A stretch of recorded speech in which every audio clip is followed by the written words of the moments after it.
Section 4.1 may sound like a rehash from earlier episodes, particularly if you've already been reading our book, Navigating Your Business Journey. We go through these topics very early on in the planning stages.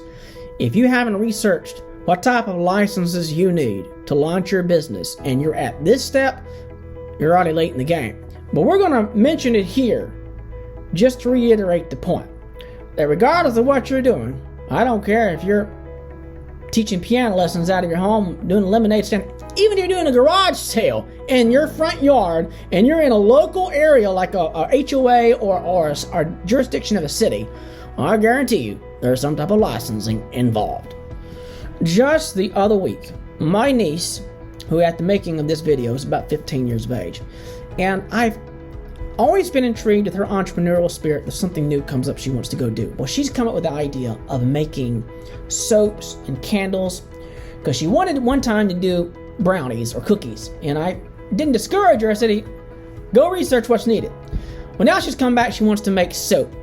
And then she wants to sell those things.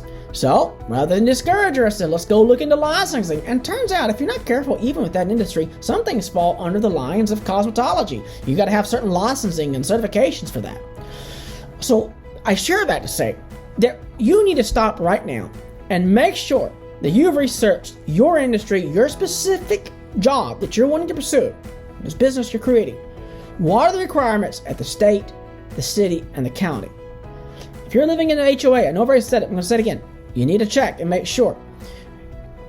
I know these things may sound like common sense to some people, but others, they don't think about it. I've seen people just dive headlong into a business and not think about the requirements.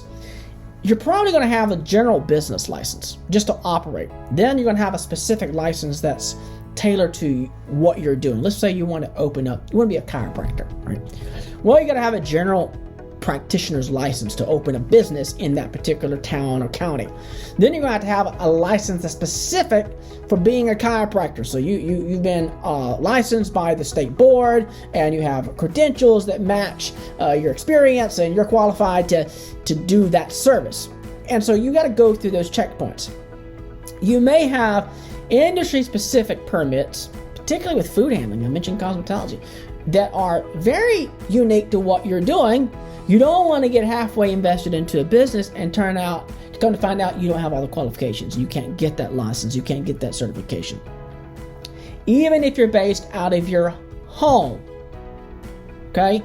I do know they have this cottage type laws that exist in certain states and certain cities that things are permitted in the home that are not necessarily governed as strictly as other industries. But you'll be surprised how even those cottage-based industries, making quilts, and you're selling out of your home, you might be shocked to find out that the health inspector wants to come by and make sure that it's safe for people to show up. Are your bathrooms accessible? Is your front door accessible by people that are handicapped? So you got to look into those specific things before you just launch into your business, because you may be up a creek without a paddle, a lot of money into it, and realize, oh, it's going to cost me even more money than anticipated. Do your research and due diligence now. So let's start local and work our way out. Let's say you're in an HOA. Check your HOA requirements, particularly if you're in an HOA, they're just really stringent about rules. My HOA literally has a section in there, you cannot teach music lessons out of your home unless you get prior authorization. I may have said that in an earlier video, I can't remember, but it still boggles my mind that someone put that in the HOA guidelines. Then you got to move out to your city hall.